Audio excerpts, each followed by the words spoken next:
It's a great pleasure for me to welcome you here among members of the Mujahideen Khalq.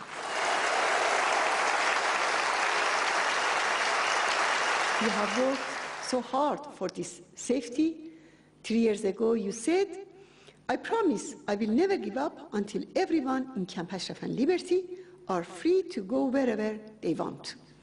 You truly upheld your promise. The relocation of PMOI members was a great achievement. Their persistence and sacrifices, coupled with international support, made their relocation possible. During the 2009 uprisings in Iran, while the Iranian people's desire for freedom and democracy was brutally suppressed, the US government unfortunately remained silent. But the Iranian people have not given up their desire for change and will never do. We are more determined than ever to establish freedom and democracy in Iran. As the regime is engulfed in deepening crisis, we are closer than ever to achieving our goal.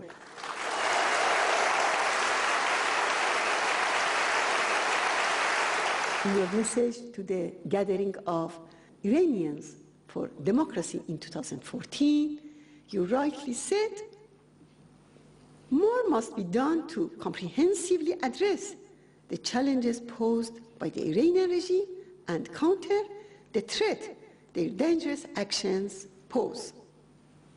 This regime is responsible for war crimes in Syria and must be evicted from Syria. Aside from the valuable humanitarian aspect, I believe that from a mere political standpoint, it's also the right policy. Experience has shown that this regime is incapable of changing its behavior. Thus, regime change in Iran is necessary for peace and stability in the region and for global peace and security. Only the Iranian people can and shall bring about the change.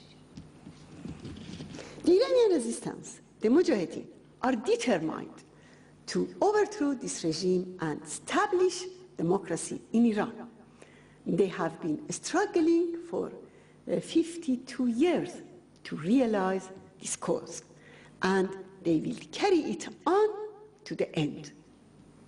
We only call for a firm policy on the regime, solidarity and political support for the Iranian people's aspirations for freedom and recognition of their right to resistance against the religious dictatorship ruling Iran.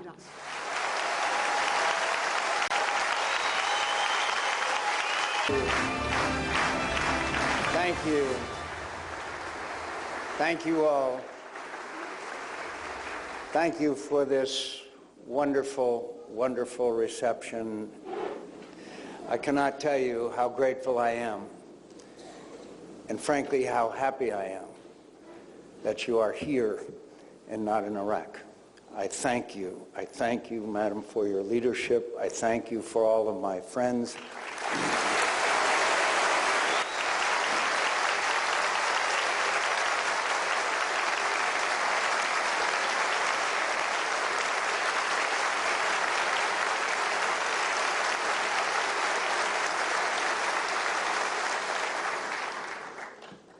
It goes without saying that we live in a very dangerous world. And we now see an Iranian government that is attempting to extend its influence and tyranny throughout the Middle East. It is a fact that Bashar Assad would not be in power today if it had not been for the Iranian Revolutionary Guard and the Iranian help and Hezbollah that came into Syria when Bashar Assad was about to fall.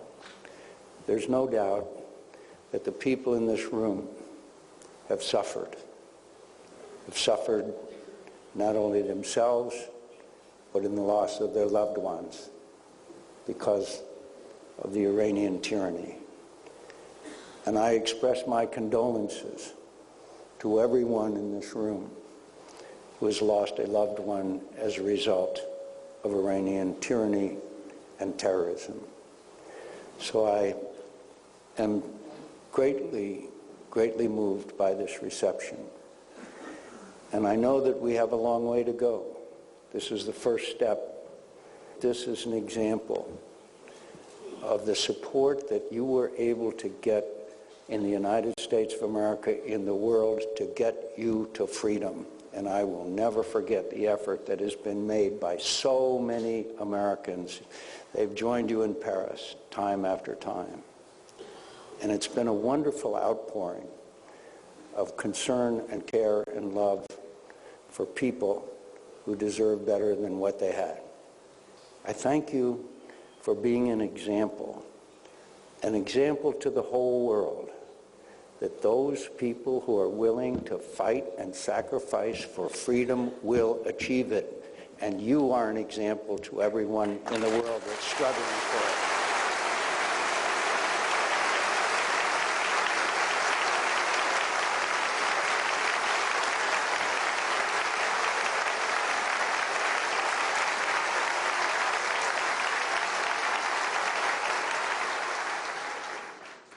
You know, my friends, some of us remember in 2009 when, as a result of a corrupt election, the people all over Iran rose up in protest for a better life and for a better government. And the world watched as a young woman named Neda bled to death in a square in Tehran. I will never forget that. Someday, Iran will be free. Someday, we will all gather in that square.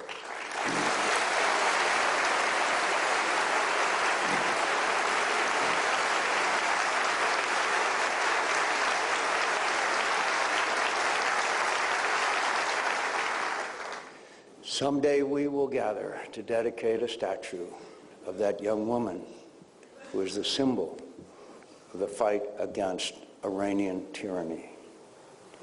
So it's hard for me to express to you my gratitude to you.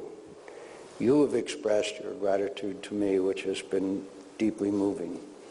But you have stood up and fought and sacrificed for freedom, for the right to live free, for the right to determine your own future, for the right that is God-given. We have a most important part of our declaration that we believe that all men are created equal and endowed with certain inalienable rights. Among those are life, liberty, and the pursuit of happiness. You have life, you have liberty, you have the opportunity to pursue happiness together, bonded together, forged in the fire of sacrifice, forged together in a common cause, that the rights of all people should be respected and worth the fighting for. Thank you and God bless.